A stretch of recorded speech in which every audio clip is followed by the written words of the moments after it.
Mas nakakapagod pa ito kaysa maglinis ako ng bahay at mag-alaga ng isang bata. Ako rin ang tagadala niya ng kanyang mga gamit at nanonood lang ako sa tuwing may photoshoot siya. Marami akong nakikitang modelo at artista sa lugar na pinupuntahan niya. Yun nga lang ay hindi ko agad na mamukhaan dahil halos wala naman akong kilalang Chinese actor o actress. Water, utos sa akin ni Wong habang nakaupo ngayon at nagpapahinga. Nagkasundo na rin kami na Wong ang itatawag ko sa kanya dahil hindi ko naman siya kayang tawaging Daniel para sa akin.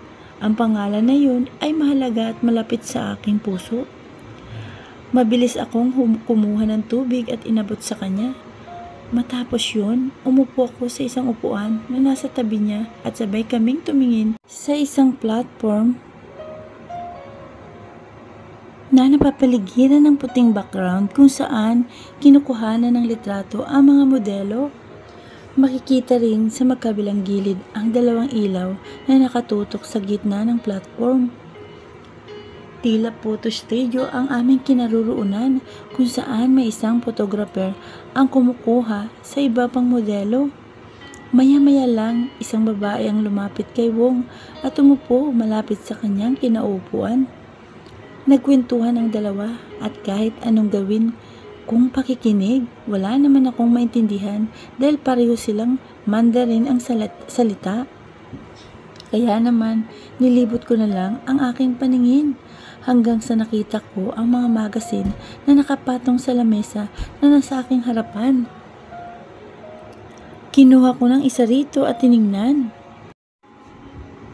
Ang gaganda at gwapo ng mga modelo rito sa Hong Kong.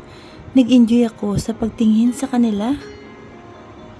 Nang tingnan ko pang muli ang ibang magazine, isang cover ang kumuha ng aking atensyon. The Montemayor, ito ang pangalan ng magazine na ito. Marahan kong kinuha ang magazine. Lahat ng sakit, luha at alaala ay tila nanumbalik sa akin na tila kahapon lang nangyari. Akala ko ay nakalimot na ako. Kay Chito, hindi pa pala. Tinitigan ko mabuti ang litrato ng pamilya ni Chito. Nandun si Nathan at si Miss Marga. Nakaupo sila sa isang upuan. Si Chito naman ay nakatayo sa kanilang likuran. Makikita ang magandang ngiti sa kanilang mga labi at kung iisipin, isang masayang pamilya ang kanilang pinapakita. Masaya ko dahil sa wakas ay maayos na ang pamilya ni Chito. Masaya ko dahil kahit papano naging tagasilbi nila ako roon. The Montemayor, tumalon ang aking baliktad dahil sa gulat nang marinig ko ang tinig ni Wong. Kilala mo ba ang mga yan? Tanong niya. Saka kinuha ang magazine na hawak ko. Oo naman. Sikat silang pamilya sa Pilipinas. Nautal kong tugon. Marahan niyang nilapag ang magazine sa lamesa. Nanlaki ang aking mga mata nang siya ay lumuhod upang magpantay ang aming katawan. Sa kanya ako tiningnan sa mata. Sigurado ka bang yun lang ang nalalaman mo sa pamilya nila? Tanong niya. Halos pagpawisan ng aking liig at matunaw ang aking katawan dahil sa matalas niyang tingin. Ano bang ibig niyang sabihin? Hinawakan niyang aking ulo, saka ginulong aking buhok. Sumilay ang isang malaking ngiti sa kanyang mukha. Saka muling nagsalita. Kalimutan mo ng sinabi ko, saad niya sa katumayo. Naiwan ang mabilis na pagtibok ng aking puso. Kakaibang tingin niya sa akin kanina, nakakatakot. Nang matapos ang buong araw, hindi ko alam kung bakit hindi niya ako kinakausap at parang may sinasabi o nagawa ko. Sa patuloy na paninilbihan ko kay Wong, halos araw-araw akong late. Kung hindi ako nalilate ng gising, natatraffic naman ako. Minsan nahiya na rin talaga ako sa kanya dahil malaki talaga siyang magpasahod kahit na may pagkapasaway rin ako. Hanggang sa dumating ang araw na wala siyang schedule ng modeling, kaya iniisip ko na day off ko na yun. Ngunit nagulantang lang ako. Nang tumawag siya sa aking cellphone at nais niyang magtungo ako sa kanyang kondo. Wala akong nagawa kung hindi ang sumunod sa kanya. Kaya naman, dali-dali ako nagtungo sa kondo ni Wong at nang ako ay makarating doon. Here, saad niya habang nakaupo sa isang sopa na nakataas ang paa at nagbabasa ng isang magazine. Tiningnan ko ang kanyang hawak. Ito ay isang card. Para saan yan? Tanong ko. It's a key card. Key card? Ang dami mong tanong. Kunin mo na lang. Irritable niya saad. Saka hinagis sa akin ang card na nasalo ko naman. Simula ngayon, diyan ka na sa tapat ng unit ko. Tutuloy. Ha? Kumunot ang kanyang noo dahil sa aking mga sinabi. Hindi naman niya ako masisisi dahil wala rin naman akong maintindihan sa kanya. Marin akong napapikit at tumalon ang aking balikat nang marinig kong ibagsak niya ang magazine sa lamesa. Alam mo, sawa na ako sa pagiging late mo araw-araw. Kaya nagdesisyon akong ikuha ka ng isang unit kung saan hindi ka na magiging late pa. Nanlaki ang aking mga mata dahil sa kanyang sinabi. Sandali, wala akong pambayad sa upa. Pagtangi ko, bayad na yung unit na yan. Wala ka ng problema. Tingnan ko lang kung malilit ka pa. Sunod-sunod diyang saad saka muling kinuha ang magazine at binasa ito. Pero sir, muli kong saad. Narinig ko ang malalim niyang buntong hininga. Kunin mo na ang mga gamit mo at lumipat ka na sa kabilang unit. Risa, saad niya. Wala na akong nagawa dahil sa kanyang pinag-utos. Nagpaalam na lang ako kay Tita Annalyn na alis na ako sa kanyang puder dahil mahirap na kung masisante na naman ako. Mas maayos na rin siguro ito at malapit na ako kay Wong. Romeo Wong, point of view. Patuloy ang aking daliri sa paghilot sa aking sentido dahil sa sakit ng aking ulo. Nagiging pabigat na sa akin ang babaeng yun. Medyo masakit na rin siya sa ulo ko dahil mukhang wala talaga siyang muwang sa paligid. Kailangan ko pa yatang ayusin ang pamumuhay ng babaeng yun. Naramdaman ko ang pag-vibrate ng aking cellphone. Kinuha ko ito mula sa aking bulsa. Saka ko tiningnan ang pangalan na nasa screen. Tumaas ang gilid ng aking labi. Nang mabasa ko ang pangalan ng taong tumatawag sa akin. Ano naman kayang kailangan sa akin? Sad ko sa aking sarili, saka sinagot ang tawag. Napatawag ka yata, Chito. Romeo Wong, point of view. Sinimulan kong ilagay ang wireless earphone sa aking tenga, saka pinatong ang aking kamay sa manibela ng kotse. Hinawakan ko ang kambyo at nagsimulang magmaneho patungo sa isang restoran na sinasabi ni Chito sa akin. Tinahak ko ang kalsada patungo sa First Harbor Road, Wan Chai, Hong Kong. Ang lugar na ito ay malapit sa dagat at ang restoran na aking pupuntahan ay isa sa malalaking restoran dito sa Hong Kong, ang One Harbor Road Restaurant sa may Grand Hyatt. Nang ako'y makarating dito, sinimulan kong iparada ang aking kotse. Suot ang polo shirt na puti na nakatuck-in sa loob ng aking black jeans. Lumakad ako papasok sa restoran, sumakay ng elevator at bumaba sa 7th floor ng restoran. Hindi naman ako namangha sa lugar na ito dahil madalas akong kumain mag-isa rito. Ngunit kahit ganon, maganda pa rin talaga sa lugar na ito. Ang One Harbor Road na Grand Hyatt Hong Kong ay naghahain ng mga homestyle na lutuing Cantonese sa isang klase ng paraan. Kapag nilibot mo ang iyong paningin, mapapansin mo ang salaming kisame at malalaking bintana na kung saan matatanaw ang lungsod ng Hong Kong. Mahahalintulad ang restoran na ito sa isang mansyon noong 1930. Kapansin-pansin din ang hindi pagtutugma ng mga gamit sa mesa, kahoy na kagamitan at isang centerpiece fountain na may mga salaming mosaic. Masasabi kong isa ang restoran na ito sa mga kakaibang restoran na kinakainan ko. Naputol ang aking iniisip nang matanaw ng aking mga mata ang isang lalaking tumitipa sa kanyang laptop.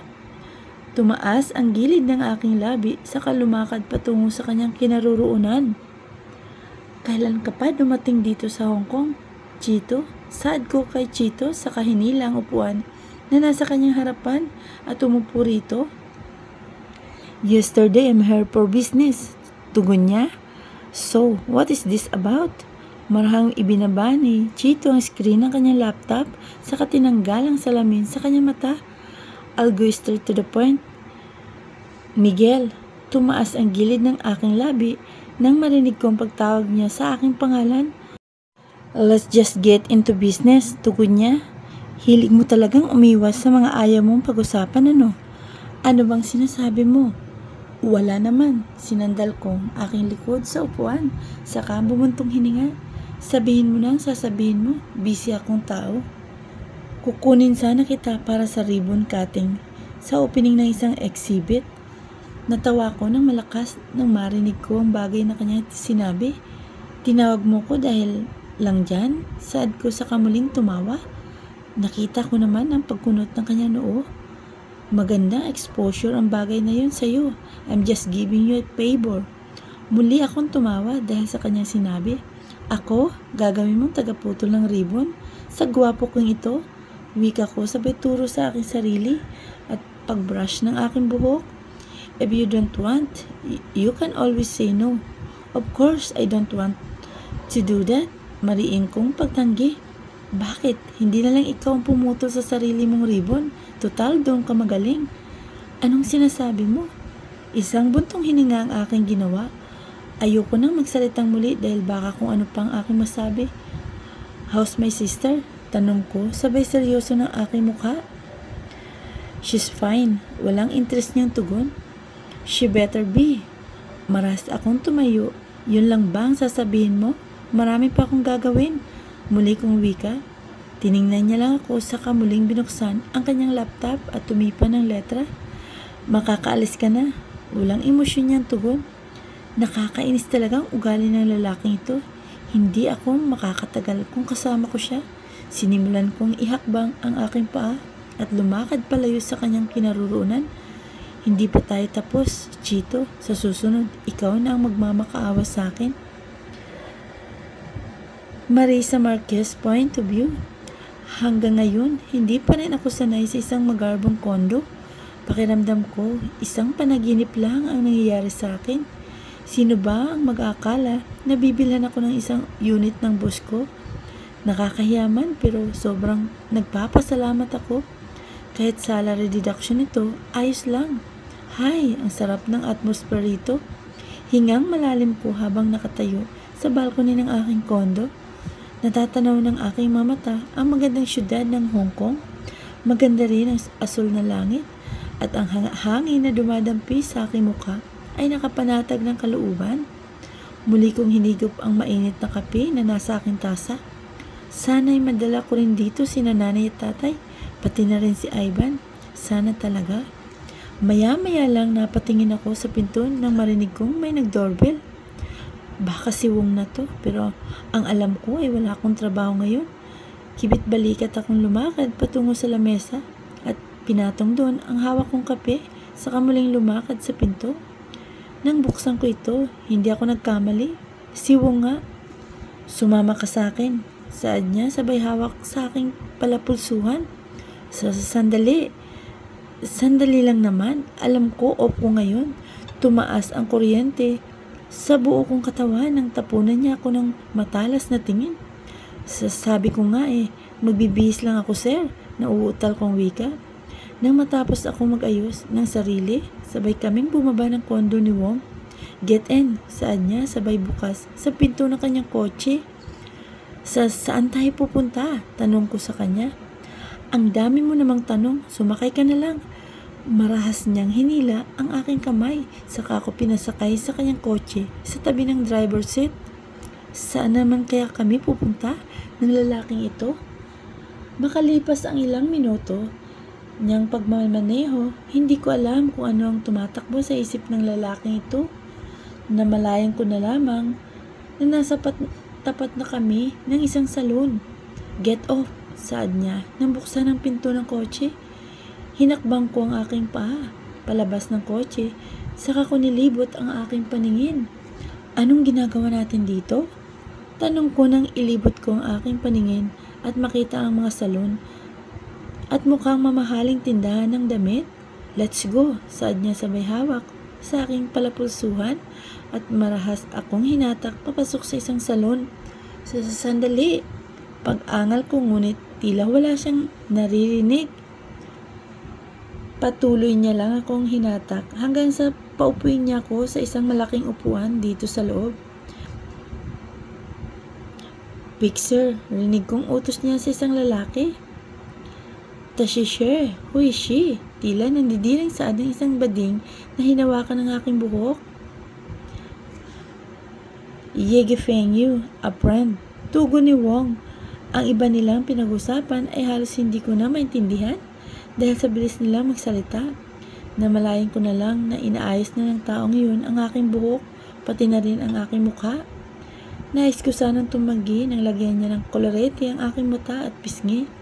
Ngunit nang makita ko ang nakakahalok-kip-kip na si Wong, mariin na lang akong napalunok at alam kong wala akong karapatang tumanggi.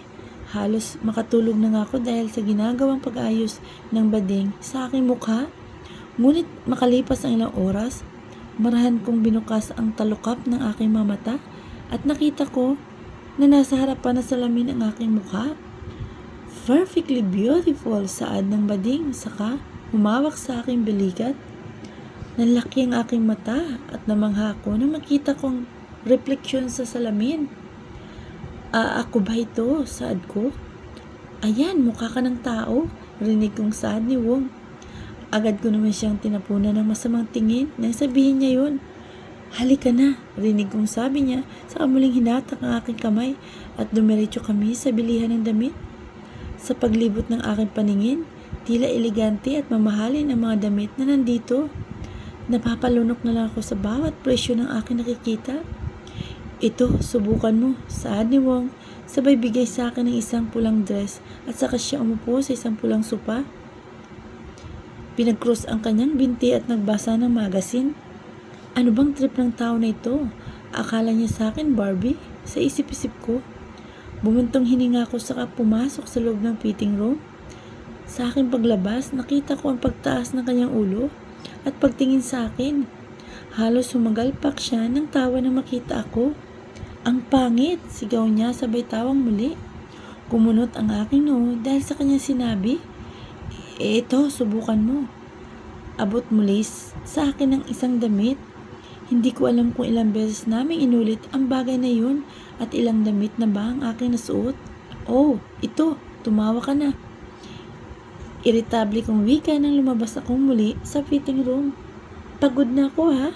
Hindi ko alam kung namamalik mata lang ba ako dahil sa nakita kong natulala siya sa akin. "Hoy, Wong!" pagtawag ko sa kanya. Diretso lang siyang nakatingin sa akin at wala akong ideya kung bakit. "Sige na, ayos na. Ayos na yan," ay niya saka mabilis na tumayo at nagbayad sa cashier. Anong problema rito ah? Ano kayang problema nun? Muli kong bulong sa aking sarili. Muli kong tinignan ang aking sarili sa salamin. Ngayon ko lang nakita ang ganito kaayos kong itsura. Nakasuot ako ng isang puting dress na may bulaklak na borda.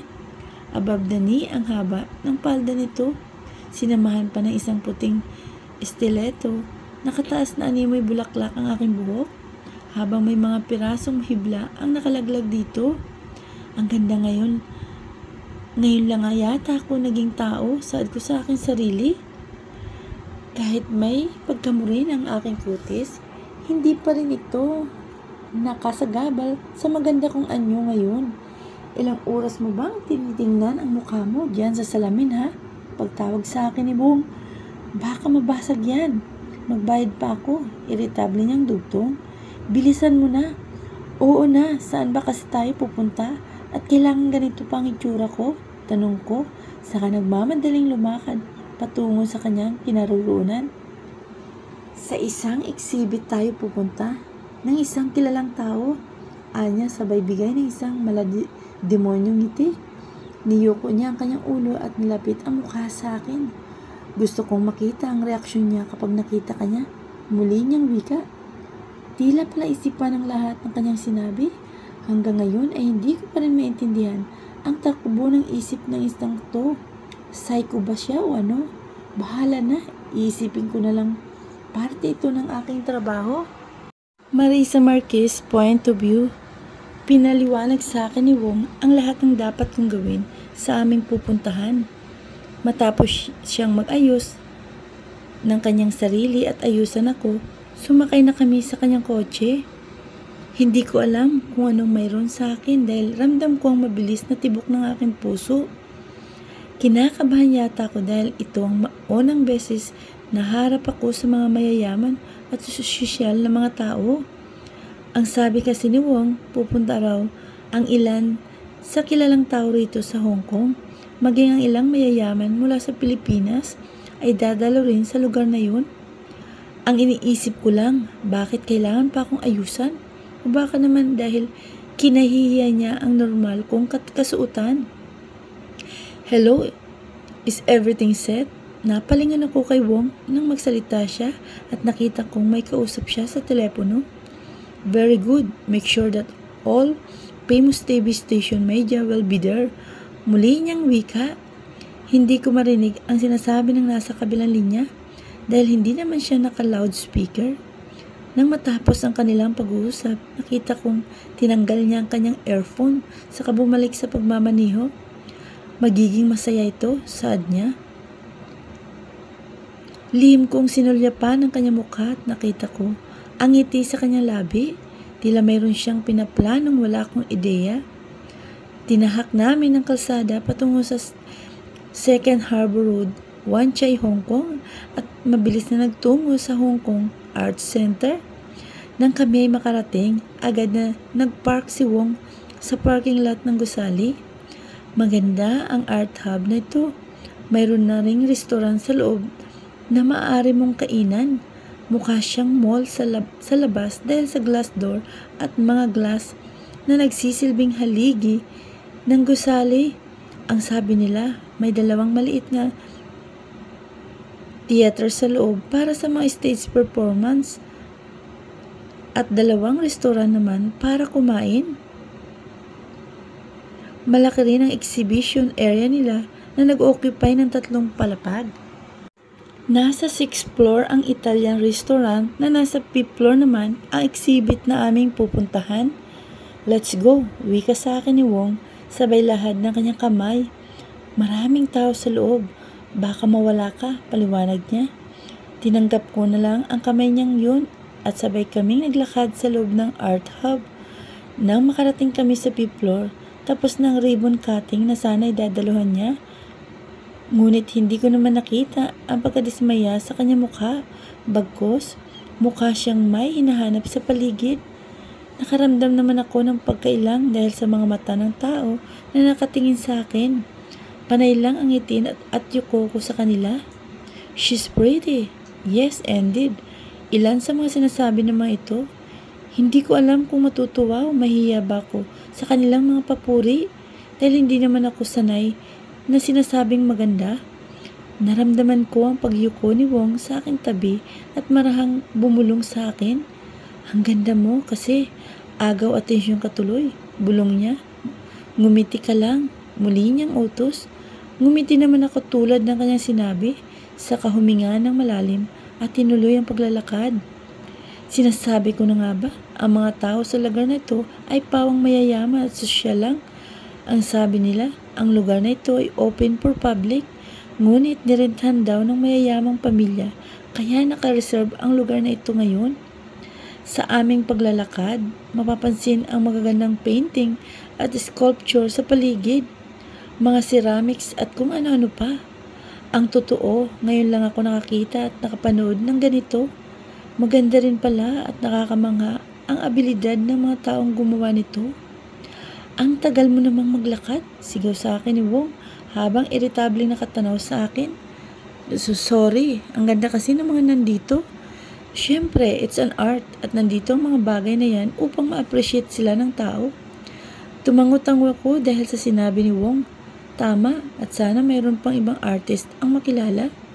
Nagpatuloy ako sa paglalakad habang nakapako pa rin ang mga mata sa mga nasa loob ng lugar na ito hanggang sa maya-maya lang.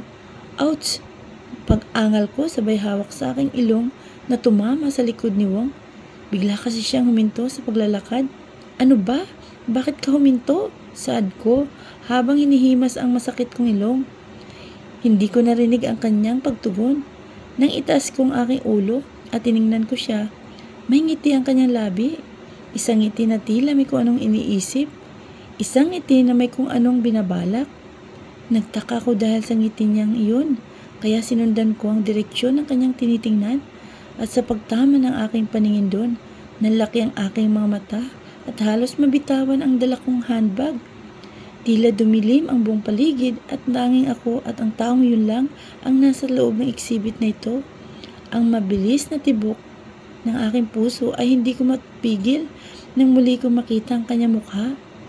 Pakiramdam ko ay muling bumalik ang lahat ng alaala ng nakaraan nang muli ko siyang makita. Chito, mahina kung saad, ngunit hindi ko akalaing narinig yun ni Wong. Kilala mo siya? Tanong niya. Mabilis na bumalik ang mata ko kay Wong. Dahil sa kanyang sinabi, oo, isa siya sa mayamang tao sa Pilipinas. Tugon ko, nakita ko naman ang pagtaas ng kanyang labi. Nagulat na lang ako nang hawakan niyang aking kamay sa kasapilitang inangklas sa kanyang braso at nagsimulang lumakad. Sandali lang Wong, wika ko habang nilalabanan ang paghila niya sa akin. Bakit? Ipapakilala lang naman kita sa kanya. Anya sa katumigil sa paglalakad. Hindi na kailangan. Bakit? Nahihiya ka ba? Oo, mabilis kong tugon. Marahas kong binawi ang aking kamay sa katumalikod sa kanya. Pupunta lang ako sa washroom, saad ko. Ngunit nang simulan kong ihakbang aking paa, Miguel, akala ko ba'y hindi ka pupunta rito? Sunod-sunod ang tibok ng aking puso at pakiramdam ko ay anumang oras maaari itong sumabog sa kaba nang marinig ko ang tinig ni Chito. Mukhang naputol mo na naman ang ribbon kaya naisipan kong dumaan pa rin. Rinig kong tugon ni Wong. Kahit nanginginig ang aking tuhod, pinilit ko itong ihakbang muli. Ngunit naramdaman ko ang muling paghawak ng kamay ni Wong sa aking braso. Nilapit niya ang kanyang labi sa aking tenga, saka bumulong. Huwag mo akong ipahiya sa harap niya, Risa. Mahinang saad ni Wong. Anyway, enjoy yourself. Muling wika ni Chito. Paalis na sana siya sa aming harapan nang bigla akong mabitawan ang hawak kong handbag na muling tumawag sa kanyang atensyon. Marin ko pang nakagat ang aking labi dahil sa katanghang nagawa ko. Marahas kong inalis ang kamay ni Wong na nakahawak sa aking braso. Sa kadahandang bumaba at dinampot ang handbag ko. Hindi ko na malaya na halos nakaharap na pala ang kanang bahagi ng aking pisngi dahilan upang mamukhaan ako ni Chito. Risa, rinig kong sabi ni Chito. Agad kong kinuha at niyakap ang aking handbag.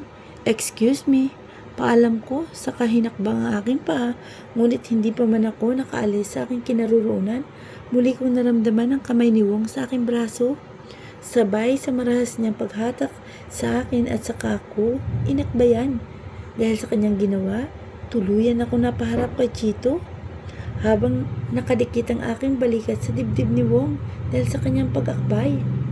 Kilala mo siya? Tanong ni Wong kay Chito habang nakangiti. Nakita ko ang maring pagkuyom ni Chito sa kanyang kamay habang nakatingin sa aming dalawa.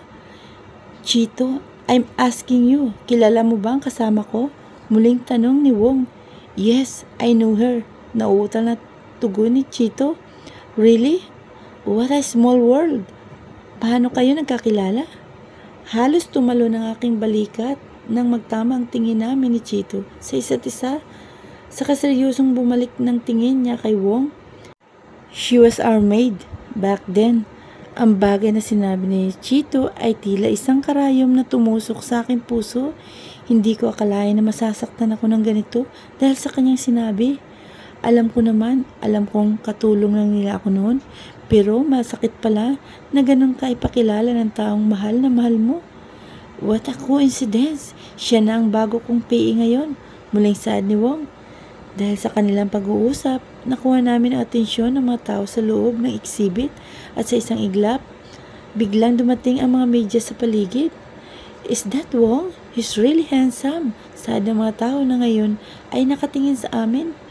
Nagsimulang palibutan si Wong ng mga media at sunod-sunod ang pagkuha niya ng litrato sa amin.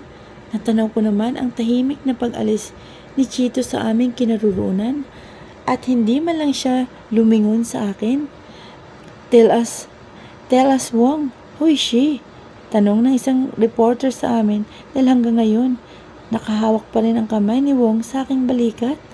As I said, she's my assistant. But now, tumas ang aking ulo at tiningnan ko ang mukha ni Wong nang maramdaman ko ang pagdiin ng kanyang kamay sa aking balikat. Sakto namang tumingin din siya sa akin, dahilan upang magtama ang tingin namin sa isa't isa. She is my girlfriend. Dugtong niya sa kanyang sinabi na nagpakunot sa akin noo. Anong sinasabi ng isang to? Nasisiraan na ba siya ng bait? Sad ko sa sarili ko. Wow! Sigawan ng media. Halos mabulag ang aking mga mata dahil sa sunod-sunod na flash na nagmumula sa dala nilang kamera. Hindi ko maintindihan ang mga bagay na nangyayari sa amin. Ngunit may masama akong kutob dito. Hanggang sa masulyapan ko ang lalaking nasa hindi kalayuan, si Chito. Nakatingin siya sa amin ni Wong habang nakakuyom ang kanyang kamay. Nababakas ang galit sa kanyang mukha habang patuloy ang pagkakagulo ng media sa amin ni Wong. Hindi ako makasagot dahil panay ang pagdiin ni Wong sa aking braso. Halatang ayaw niya akong magsalita. Wala akong ideya kung ano na naman ang plano ng lalaking ito. Ngunit isa lang alam ko, hindi ko gusto ang mga nangyayari. Masaya rin naman ako dahil nakita kong muli si Chito. Ngunit hindi ko maitatanggi na may kirot pa rin sa aking puso. Dahil hanggang ngayon, tila siya pa rin ang nilalaman nito. Marisa Marquez point of view. As I said, she's my assistant, but now she's my girlfriend. Ang salitang yon ay paulit-ulit sa aking isip. Tila isang radyong kahit anong gawing iwas ko, muling bumabalik sa aking tenga. Hinagod ko ang aking sentido, gamit ang aking daliri, saka sumandal sa nakatiles na pader dito sa loob ng comfort room. Masakit sa ulo ang mga bagay na sinasabi ng lalaking si Wong. Wala akong ideya kung anong plano niya, ngunit hindi ko na nagugustuhan ang mga nangyayari. Nang masulyapan ko ang aking mukha sa salamin na nasa harapan, muli akong namangha dahil sa malaking pagbabago na ginawa sa akin ni Wong. Napakaganda talaga ng ginawang pagkakaayos sa akin at masasabi kong magaling pumili ng damit si Wong. Hindi may pagkakailan na isa talaga siyang modelo. Mabilis kong iniling-iling ang aking ulo upang maalis ang mga bagay na umiikot sa aking isip. Bahala na. Kailangan kong iklarong lahat sa harap ng media